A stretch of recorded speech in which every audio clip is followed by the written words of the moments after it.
Semua peperangan bermula dari ketamakan, dan akhir setiap peperangan adalah sejarah. Itulah prolog film Mufti yang dibintangi oleh Sri Murali dan Siva Rajkumar, garapan sutradara Nartan, dan dirilis pada tahun 2017. Film ini mengisahkan tentang seorang perwira polisi yang menyamar dan menyusup dalam dunia gelap milik bos mafia terkuat, di mana fakta-fakta di balik kejahatan sang bos mafia tersebut mampu membuat sang perwira polisi berdecak kagum pada akhirnya. Kagum pada bos mafia? Kok bisa? Oke, tanpa berlama-lama, yuk langsung saja simak. Ini dia rangkuman alur cerita filmnya.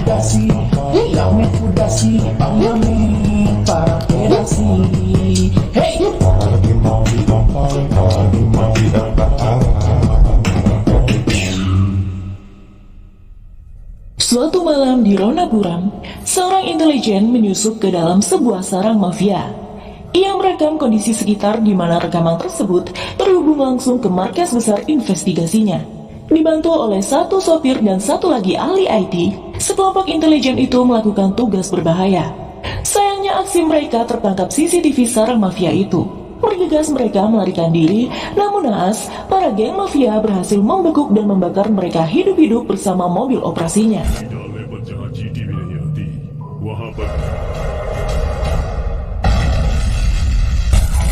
2 tahun kemudian, terjadi perebutan wilayah kekuasaan di pelabuhan.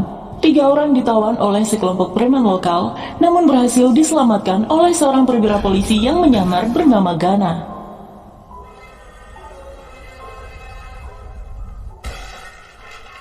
Gana berhasil melumpuhkan kawanan preman itu dan menyelamatkan Sandra.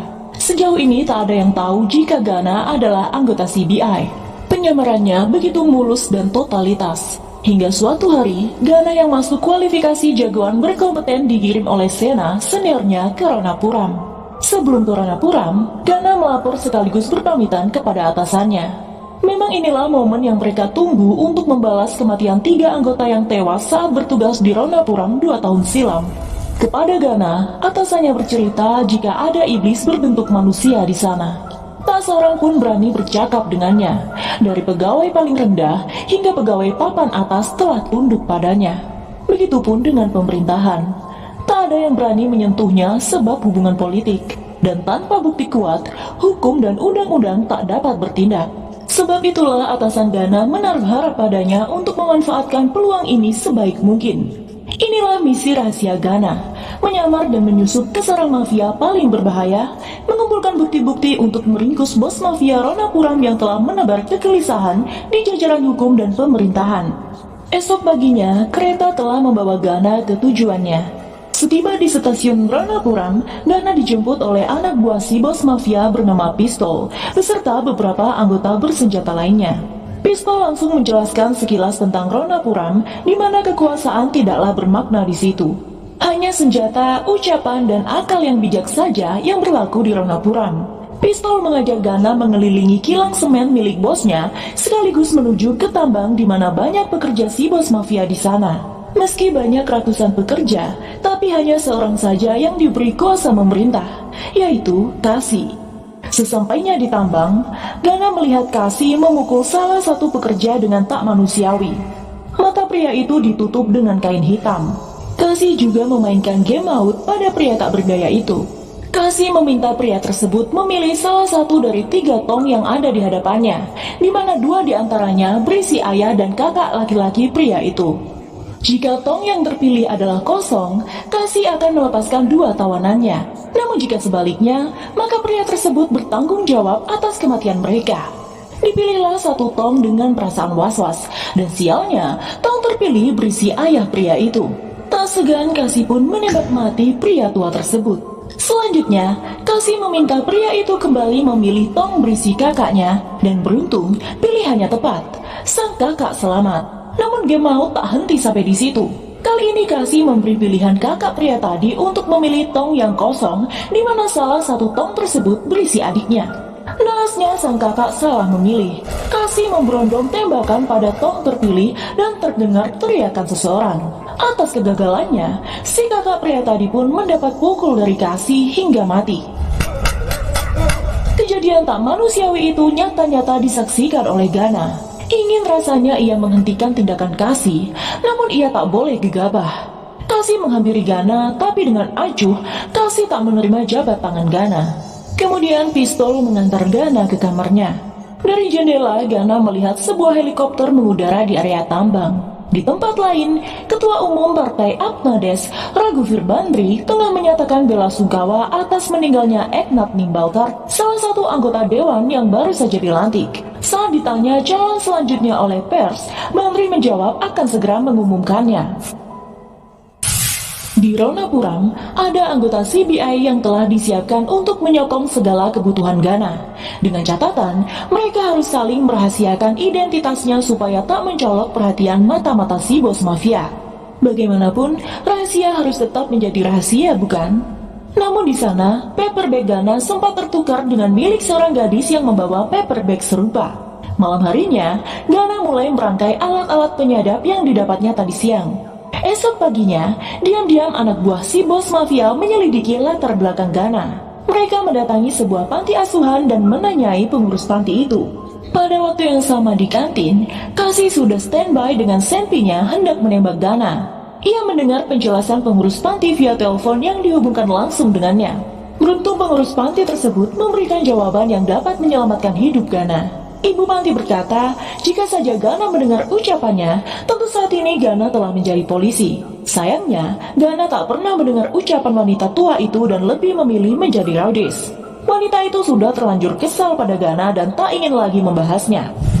Suatu hari, Cassie dan anggota geng bos mafia yang lain termasuk Gana mendatangi calon kandidat ketua menteri bernama Pasupati untuk memberitahu supaya Pasupati mundur dari pencalonan. Pasupati yang bersikeras maju untuk tetap mencalonkan diri bisa membuat Cassie menarik pelatuk senpi sewaktu-waktu.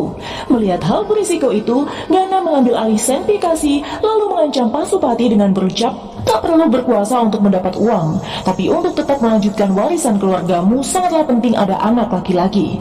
Kau ingin kuasa atau keluarga? Buatlah keputusan dengan cepat, ancam Gana sembari mengembalikan senpi pada Cassie. Suatu hari saat sedang mengatretkan mobilnya, Gana tak sengaja menabrak motor seorang gadis yang tertukar paper bag tempo hari. Gadis itu bernama Raksa. Raksa menuntut ganti rugi atas kerusakan motornya pada Gana.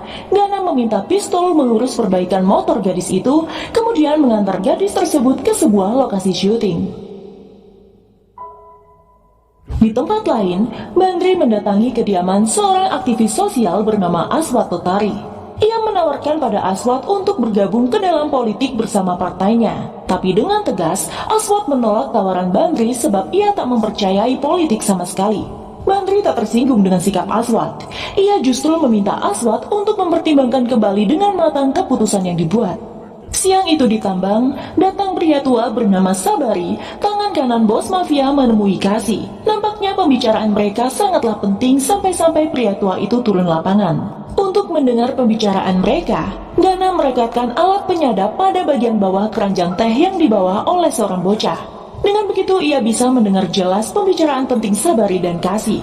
Sabari berkata jika Singh akan mengirim barang-barang menggunakan kereta tanpa gerbong. Mereka tak boleh lepas pengiriman tersebut apapun yang terjadi dan semua harus diselesaikan sebelum jam 2 pagi. Malam harinya, sesuai pesan Sabari, semua anggota geng bos mafia telah tiba di stasiun tujuan barang-barang yang dikirimkan.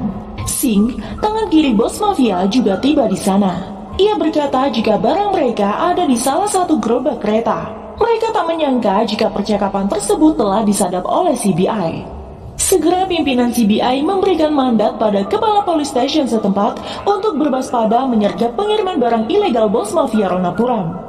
Berita operasi penyergapan yang akan dilakukan polisi tersebut juga terdengar oleh Sabari. Kemudian Sabari menginfokan pada Singh, lalu Singh menyampaikan pada Cassie dan anggota yang lain. Mereka nampak kesal, sebab baru kali ini operasi mereka bocor hingga ke kepolisian setelah bertahun-tahun lamanya bisnis ilegal mereka berjalan. Gana memberikan gagasan untuk menurunkan barang-barang mereka di stasiun sebelumnya. Namun ternyata kereta sudah meninggalkan pemberhentian yang dimaksud. Singh panik bukan main, tapi seketika Gana menyalakan jeepnya hendak bergegas mencegat barang-barang mereka pada jarak yang ada di antara stasiun. Singh pun meminta semua anggota geng mengikuti Gana. Setiba di sana, mereka tak melihat jejak Gana. Kasih menduga Gana telah melarikan diri, namun dugaannya salah. Ternyata Gana muncul bersama kereta yang bergerak. Ia melompat dari satu tempat ke tempat lain, mengaitkan sesuatu. Sementara itu situasi makin mendebarkan. Pasukan polisi telah siap menyergap di stasiun berikutnya. Lewat Handy Talkie, Singh memerintah Gana untuk turun, tapi pemuda itu masih berupaya keras menyelamatkan barang-barang gengnya. Setelah selesai mengaitkan tali pada satu karung ke karung yang lain, Gana melempar satu karung pada dua besi yang bersebelahan. Karung tersebut tertahan oleh dua besi itu, lalu serentak karung-karung lainnya yang terkait tali satu sama lain pun berjatuhan, dan lambat laun isi gerobak kereta berkurang sampai habis. Singh tak menyangka guna dapat menyelamatkan barang-barang gengnya, namun raut kekesalan terlihat di wajah Kasih. Esoknya, diam-diam Gana mengikuti Pistol ke sebuah pasar loak. Gana merekam dengan jelas perbincangan Pistol dengan lelaki tua di seberang, menggunakan pulpen yang didesain khusus dengan kamera tersembunyi dan menutup koran di wajahnya. Di pasar itu juga, Gana tak sengaja kembali bertemu Raksa. Gadis itu menanyakan tentang motornya yang diperbaiki Gana. Dengan tenang, Gana berkata jika motor itu telah dikembalikan tadi malam ke rumah Raksa. Setelah memastikan pada kakaknya yang lupa memberitahu Raksa soal pengembalian motor itu, Raksa pun meminta maaf pada Gana. Seketika gadis itu terkesan dengan sikap misterius perwira polisi yang menyamar itu. Siang itu di kantin, Kasih terang-terangan menunjukkan sikap tak sukanya pada Gana. Kasih merasa tersaingi sejak kedatangan pemuda itu. Makanan yang sudah dipesan Gana direbutnya. Seketika, telepon Kasih berbunyi. Singh menelponnya, namun Singh yang saat itu bersama dengan Sabari berkata jika Sabari ingin berbicara pada Gana. Hal itu menyulut kecemburuan Kasih. Ia merasa kehadiran Gana menjadi penghalang untuknya mendapat nama di mata bos mafia. Sebab itu ketika Sabari dan Singh sudah mulai berbicara pada Gana, Kasih merasa posisinya terancam. Ia dan yang lain meninggalkan Gana dengan penuh kekesalan. Selanjutnya di kamar, Gana mencoba mengorek informasi tentang si bos mafia dari Pistol yang saat itu mabuk. Siapapun tahu, saat ini Gana sedang dipuji-puji sebab berhasil menyelamatkan barang-barang kiriman malam itu. Kepada Pistol, Gana berkata jika sangat ingin berjumpa dengan si bos. Pistol menjelaskan jika bukan hal mudah untuk menjumpai si bos. Pemuda itu mendeskripsikan tentang rumah sang bos mafia yang ketat akan pengawalan. Kabar angin menyebutkan jika dari kursi hingga ranjang kamar si bos terbuat dari emas dan tak seorang pun diperkenankan masuk ke sana. Si bos hidup layaknya raja, ia pun hanya berbicara pada orang-orang yang dianggapnya penting saja. Gana memvisualisasikan sendiri rumah sang bos mafia berdasarkan gambaran Pistol. Gana nampak menulis sesuatu pada selembar kertas. Pistol yang menyadari hal itu melarang Gana melakukannya, dan setelah dilihat, ternyata tak setitik pun tinta tertinggal pada kertas itu. Pistol pun lega dan menyangka pulpen yang digunakan Gana tak berfungsi. Setelah Pistol keluar dari kamarnya, Gana membalik lembaran kertas kosong itu lalu merekatkan double tape pada sudut-sudutnya, kemudian menempelkan kertas itu pada pintu almari. Saat ia matikan lampu kamar dan menyalakan senter lalu menyorotkan cahayanya pada kertas tadi, hal menakjubkan terjadi. Kertas yang semula putih mulus tanpa goresan tinta setitik pun menjadi sketsa sebuah rumah megah, terdapat gambar berbentuk orang dengan bertuliskan target BR. Diketahui nama bos mafia itu adalah Bhairati Ranagal. Esok harinya, Aswat, sang aktivis sosial dan beberapa penduduk melakukan aksi protes dengan duduk di tengah jalanan truk Bhairati yang mengangkut tanah. Menurut Aswat, tambang galian C yang dilakukan Bhairati merusak produktivitas tanah. Hal itu menimbulkan dampak pada petani dan menyebabkan pencemaran lingkungan sebab telah menanduskan tanah yang subur. Sopir truk menelpon Singh memberitahukan yang terjadi. Singh begitu marah mendengar berita itu. Sementara Bantri kembali mendatangi aktivis sosial itu menawarkan kerjasama di bidang politik untuk kedua kalinya. Bantri memprovokasi Aswat bahwa protes yang ia lakukan tidaklah berguna kecuali jika dirinya berkuasa. Di tempat lain, seluruh kampung di bumi hanguskan oleh anak buah Bhairati. Itu adalah tempat tinggal para penduduk yang turut melakukan protes bersama Aswat. Sebenarnya Gana tak tega melihat kejadian itu, namun dia tak lupa akan misi rahasianya. Seorang nenek histeris melihat rumahnya hangus terbakar. Sang nenek mengucapkan sumpah serapah pada seluruh anak buah Bhairati di tengah kobaran api. Sedangkan rombongan truk tanah Bhairati tetap melintas lewat tepian jalan menghindari massa yang protes, dan kabar tentang terbakarnya kampung tersebut telah sampai pada Aswat, membuat Aswat membulatkan tekad. Di lain hari, Pistol memberitahu Gana tentang Vedavati, adik Bairati yang sudah bertahun-tahun lamanya tak pernah berbicara lagi pada si bos. Meski begitu, kemanapun Veda dan putrinya Afni pergi, Bairati selalu memerintah anak buahnya untuk mengawal mereka. Gana memperhatikan hal tersebut dengan seksama. Di suatu malam, saat melintasi jalanan sepi dengan menuntun motornya, beberapa pemuda menggoda Raksa. Entah secara kebetulan atau sengaja, Gana ada di sana menghajar para berandal itu setelah ia memperingatkan Raksa untuk mengakhiri masa lajangnya supaya ada yang melindungi.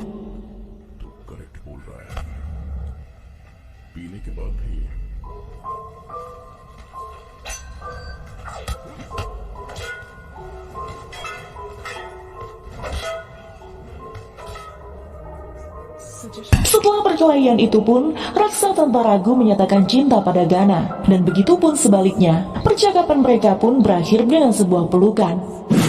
Esok harinya, Kasih datang menyeret seorang pria yang nampak sudah tak berdaya. Gana tertegun melihat pria itu yang ternyata adalah anggotanya sesama polisi. Ialah kepala police station yang pada malam pengiriman barang ilegal itu mendapat mandat untuk menyergap geng Bairati. Saat polisi itu ditanya siapa yang membocorkan informasi tersebut, ia melirik ke arah Gana. Kasih mendekati Gana sembari menyodorkan sempi supaya Gana menembak mati polisi itu. Sampai di sini kedok Gana nyaris terlepas. Sebenarnya ia tak sampai hati untuk membunuh anggotanya. Namun tugas tetaplah tugas. Misi rahasia harus tetap dilakoninya. Saat ia melihat salah satu anggota geng menyiram bensin ke tubuh polisi itu dan Kasih siap melempar rokoknya yang menyala, cepat-cepat Gana menarik pelatuk sempi dan menembak pelipis polisi itu hingga mati. Bagaimanapun, Gana merasa bersalah telah menembak mati anggotanya. Ia marah pada dirinya sendiri sebab terpaksa bertindak keji. Dosa yang menghantui nyaris membuat Gana hilang kendali. Ia memahat patung Rahwana dari bala kayu lalu membakarnya. Itu adalah bentuk kemarahan Gana pada si bos mafia yang menciptakan sistem iblis-iblis berbentuk manusia kejam dan tak berhati nurani. Esoknya Gana dibangunkan oleh panggilan telepon dari Pistol yang memberitahu jika hari itu si bos akan datang ke gudang. Kedatangan Bairati adalah terkait dengan telah ditangkapnya para pelaku pembunuhan Eknat Nimbalkar, salah satu anggota dewan yang baru saja dilantik beberapa waktu lalu yang mengalami kecelakaan saat perjalanan ke Ranapuram. Untuk tahu seperti apa Bairati Ranagal, Pistol dan Gana pun datang ke gudang. Di tanah lapang, sebuah kursi telah disediakan untuknya. 3 pelaku pembunuhan Eknat telah dihukum gantung dengan cara Bairati. Ia menatap tajam pada ketiga pelaku yang tengah meregang nyawa itu. Akhirnya Gana berhasil menatap wajah si bos mafia yang menjadi momok undang-undang dan hukum pemerintahan selama ini. Gana melaporkan hal itu pada atasannya. Di samping kilang minyak dan tambang, Bairati juga memiliki banyak perusahaan, di mana untuk mengekalkannya, bos mafia itu telah membina sindikat yang besar, dan itulah yang masih dalam penyelidikan Gana.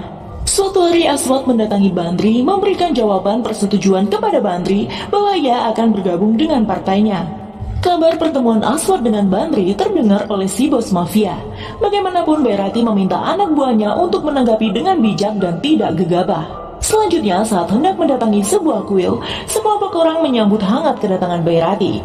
Saat diminta untuk berjaga-jaga, di antara banyak orang itu Gana merasa ada sesuatu yang ganjil. Ia terus memperhatikan sekeliling dan Bairati dengan waspada. Dan benar saja, sekelompok orang berusaha mencederai Bairati. Beruntung Gana dengan cekatan mengatasi kondisi itu.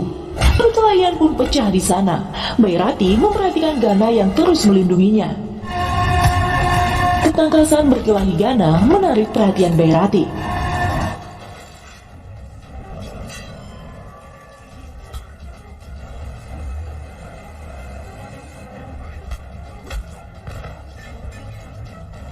Di kediaman Pasupati, seseorang menyampaikan pesan Bairati untuknya supaya mundur dari pencalonan sebagai menteri. Merasa terancam, Pasupati membeberkan hal itu kepada awak media. Ia berkata jika sesuatu terjadi padanya, sudah pasti itu ulah Bairati dan anak buahnya. Dan benar saja, usai jumpa pers, Singh membawa Pasupati menghadap Bairati.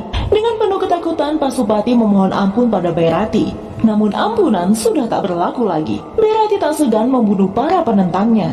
Setelah itu ia meminta Singh membawa Gana ke rumahnya. Kedatangan Gana di rumah Bairati disambut hangat oleh keponakan bos mafia itu. Afni memberi coklat pada Gana sebagai ucapan terima kasih sebab telah menyelamatkan nyawa pamannya di kuil. Gadis kecil itu berpesan pada Gana untuk selalu berteman dengan pamannya, sebab pamannya adalah orang baik. Veda yang tak suka melihat Afni berbincang dengan anggota geng kakaknya menarik gadis kecil itu masuk. Sebenarnya tujuan Bairati mengundang Gana hanya untuk makan siang saja sebagai ucapan terima kasih telah menyelamatkan nyawanya.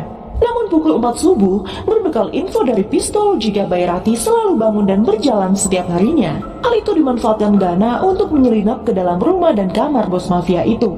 Gana mencari buku yang senantiasa dibaca oleh Bairati. Beberapa berhasil ia kumpulkan dan ia ambil gambar. Kemudian cepat-cepat Gana rapikan buku-buku ke tempat semula sebab Bairati sudah kembali. Setiba di kamarnya, Gana terkejut melihat Kasih dan dua temannya di sana. Mereka telah menggeledah kamar Gana dan menemukan alat-alat penyadapnya, serta peralatan penyamaran Gana lainnya.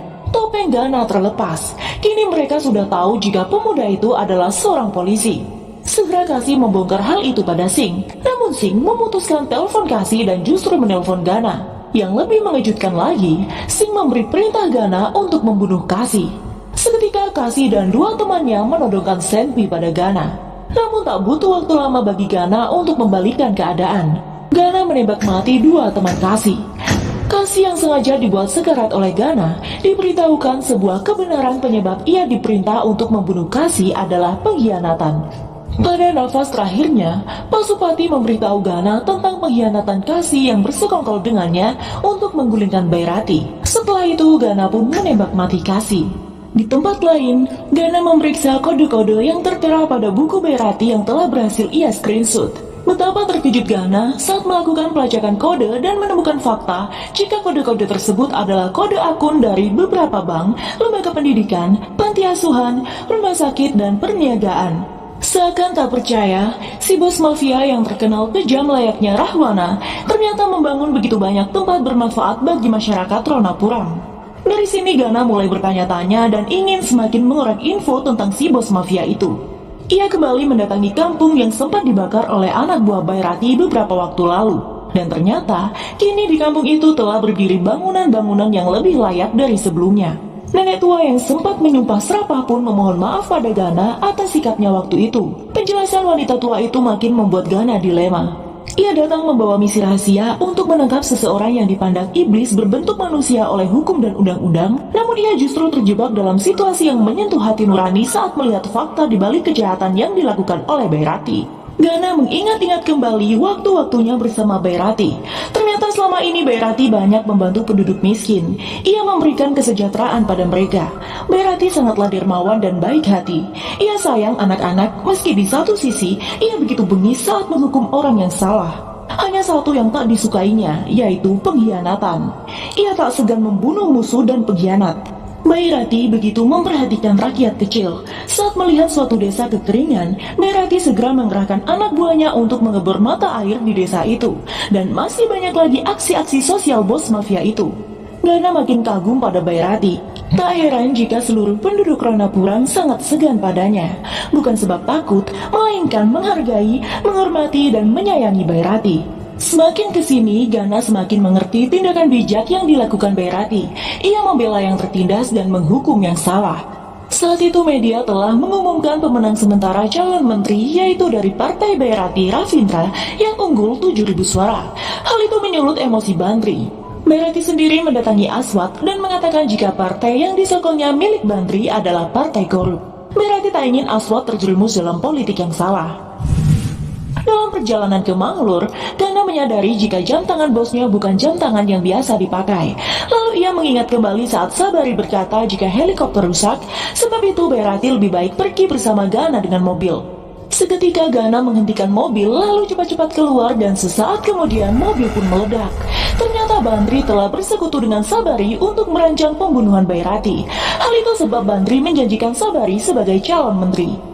Siang itu Sabari mendatangi tempat pengundian suara. Namun tiba-tiba situasi mendadak senyap saat melihat rombongan mobil Bairati datang. Sabari tercengang ketika melihat si bos datang dengan helikopternya bersama Gana dalam kondisi selamat. Belum sempat ia memohon ampun pada Bairati, bos mafia itu telah memberinya beberapa dokumen yang berguna untuk biaya hidup keluarga Sabari, sebab setelah itu Bairati mengusirnya dari Ronapuram. Malam harinya, ketika hujan lebat, Singh dan Gana menyertai Bairati mendatangi Bantri. Bos mafia itu memperingatkan Bantri untuk berhenti melawannya. Ia tahu bahwa selama ini Bantri lah yang menyebar fitnah jika Bairati adalah penipu hingga pembunuh. Fakta baru didapat Gana dari Singh, jika penyebab Veda mogok bicara pada Bairati adalah karena bos mafia itu telah membunuh suami Veda yang tamak uang dan telah melakukan hal-hal yang bertentangan dengan nilai manusiawi tanpa sepengetahuan Veda. Tak sengaja Veda mendengar percakapan Singh dan Gana, ia pun merasa bersalah pada kakaknya. Tepat pada hari ulang tahun Bairati, setelah disentil oleh Gana tentang sikap egoisnya, akhirnya Veda meminta maaf pada Bairati di bawah guyuran hujan saat hendak menyelamatkan patung tanah liat kakak beradik itu yang telah dibuat oleh Avni.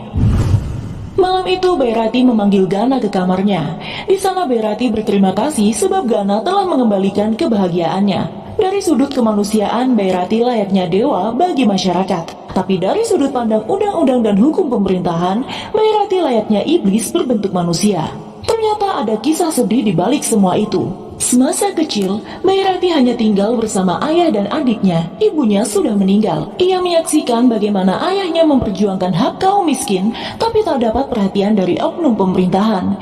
Sang ayah jatuh sakit dan kemudian meninggal. Bairati menjadi yatim piatu di usia 12 tahun. Sejak saat itu, ia sadar bahwa ia harus mentas dari kemiskinan. Ia bertekad akan mensejahterakan kaum miskin dengan caranya sendiri. Selagi ia hidup, ia pastikan tak akan ada orang yang kelaparan di Ronapuram.